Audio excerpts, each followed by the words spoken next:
everyone. You're at Minnesota Home and Garden. I'm your host Abby, and if you're new to this channel, we have a 40-foot city lot near Minneapolis, St. Paul, and we've turned our entire yard into a homestead and urban garden. So today we're going to do some winter sowing.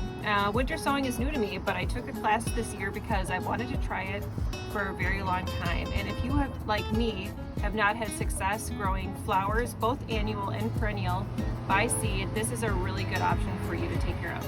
So many people with winter sowing use milk jugs. It's what you're going to see the most. But another really good option is a large grape container. We got these from Costco. They have holes on the bottom and they have holes on top, which you do need.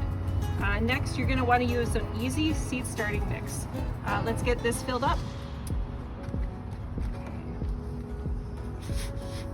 You'll notice that this is already quite damp. This is the right consistency of dampness that you want. You don't want it too saturated quite yet, but you want it plenty sticky like this.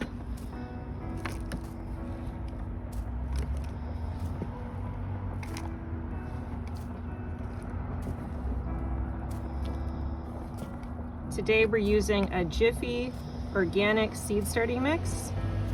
There's also quite a few other brands that you can find. They all should work great.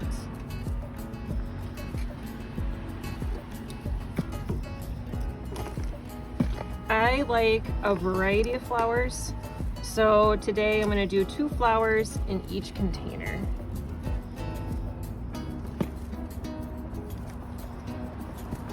It's important to use a deep enough container so your plants have roots to grow as they sprout, and they have a place for the plant to grow into. That's really important.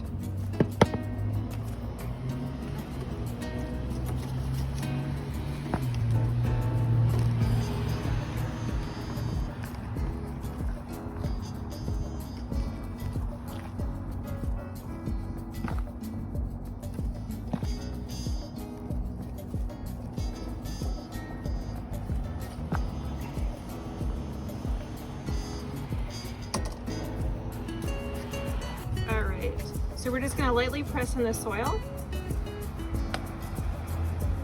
Try to make it as even as possible.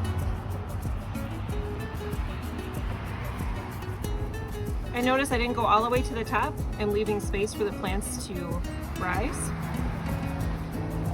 This is a slower process, but with the natural cold and the natural sunlight, you get better germination and healthier plant growth.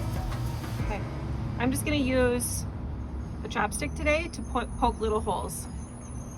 This is where our seeds will go. I'm just spacing them a little bit tight together. You always can thin it out later. And you're going to go the depth of what the seed packet suggests.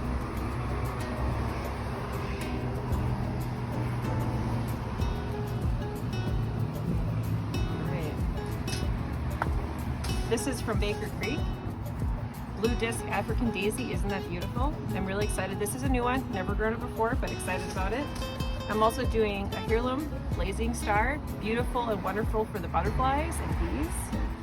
I'm doing a mix of asters. Those are great for a cut garden, but they're also really good for pollinators as well. I'm doing a neat variety of echinacea. This is called green twister coneflower. Great for the bees, butterflies, beautiful cut arrangements, but this will also have medicinal benefits. I'm also doing an English daisy, which should be a perennial in our zone. Looks beautiful. And a painted daisy in a mixed color, also a perennial in our zone. So since we are near the city, we are on the verge of 4B and 5A, and this is the first week of March, so this is perfect timing to get started on this project. So I'm going to do a tiny little line here to kind of mark where I'm changing seeds. And then I'm going to just label right on top with permanent markers so I don't forget which seed is where. Again, it's okay to go a little bit thick on the seeds. You can always thin them out later and nothing will germinate 100%.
Okay, so we got all these put together. Everything's been labeled. The last thing you're going to do before you put it off to the north side of your property is you're going to want to do one final water. This kind of activates the seeds and kind of starts the process of germination and winter sowing. So what's good to remember here is to water them really well initially, then just leave them out to the elements. Just let them go until they start sprouting, just like you would an indoor plant.